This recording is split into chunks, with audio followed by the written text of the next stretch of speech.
The very first thing my eyes caught was my mother's hands, trembling so badly she couldn't even keep her grip steady on the wine glass she held.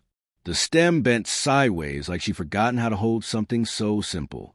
My father stood beside her, shoulders hunched, voice swallowed, staring down at the hardwood floor like he had shrunk inside his own skin.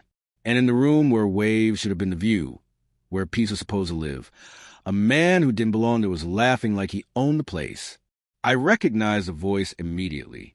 My sister's husband.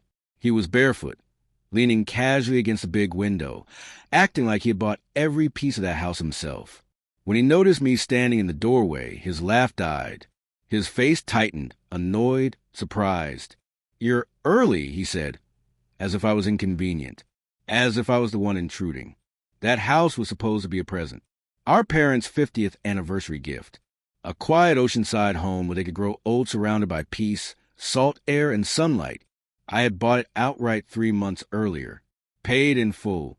No one knew, not even my sister, because I wanted it to be the kind of surprise that would make them feel loved. Right then, seeing my mother's shaking hands, I understood something terrible had been happening long before I walked in. I placed my keys on the counter. The sound echoed like the end of something. My father finally tried to speak, but my brother-in-law cut across his voice like a blade. "This is my house," he declared. "Leave." My mother dropped her glass. The ocean continued whispering behind the walls, and I realized I had stepped into a betrayal already in progress.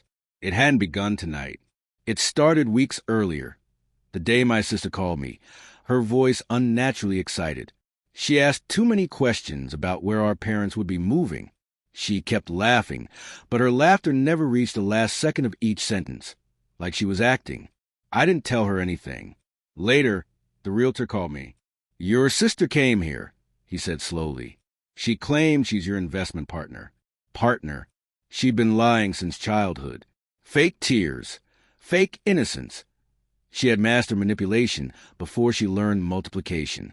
I wanted to believe she had changed.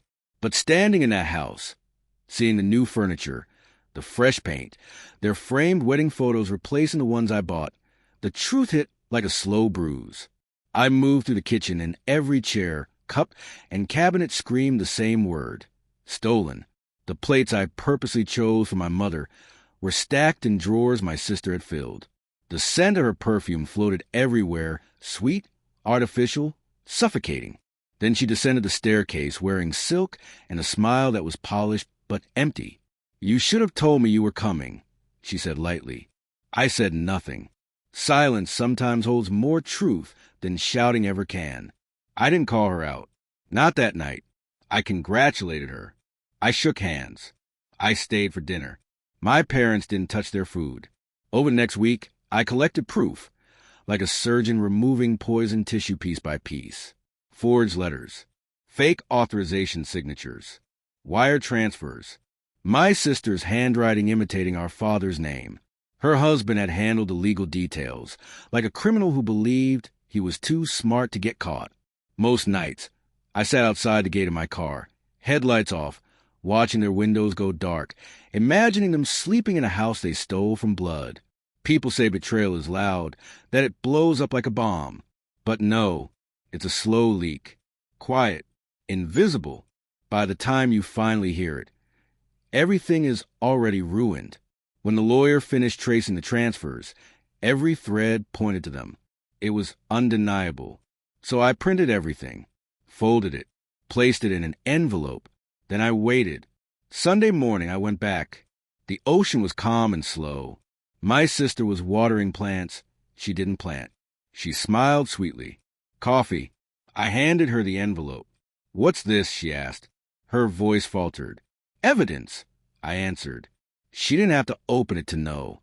She already knew. When she finally looked, her skin turned paper white. Her lips trembled. Her husband came outside. She looked at him like a child, hoping he'd fix it.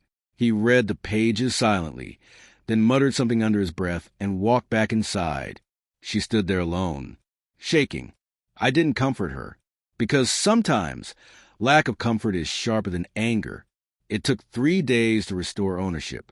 Quick, clean, Absolute. When I returned take the keys, she was stuffing clothes into suitcases. Why? She whispered, like a little girl who never grew up. I looked at the woman who once shared my secrets, who once clung to my arm at our father's funeral, and I said, "Because you believed I wouldn't see what you were doing." She sobbed, hysterical, dramatic, childish. But guilt always sounds like a performance when the apology shows up after the consequence. I walked through the house, every room echoing with relief, and stepped outside toward the sea. Behind me, I heard her whisper, "Please." I didn't look back. My parents live there now. They never asked for the story, because they already understand more than words can explain. Sometimes I visit. I sit and listen to the waves. The house feels healed now, like a scar that finally closed. My sister moved away, far from the ocean. I heard her husband is gone. Good. Some people think forgiveness means weakness, but true forgiveness is simply letting rot decay without feeding it. I don't hate her. I just don't remember her anymore. And that kind of forgetting, that is the sharpest punishment of all. Thank you for watching. Make sure to like, comment, and share, and subscribe to Infidelity Insight World for more unbelievable betrayal stories.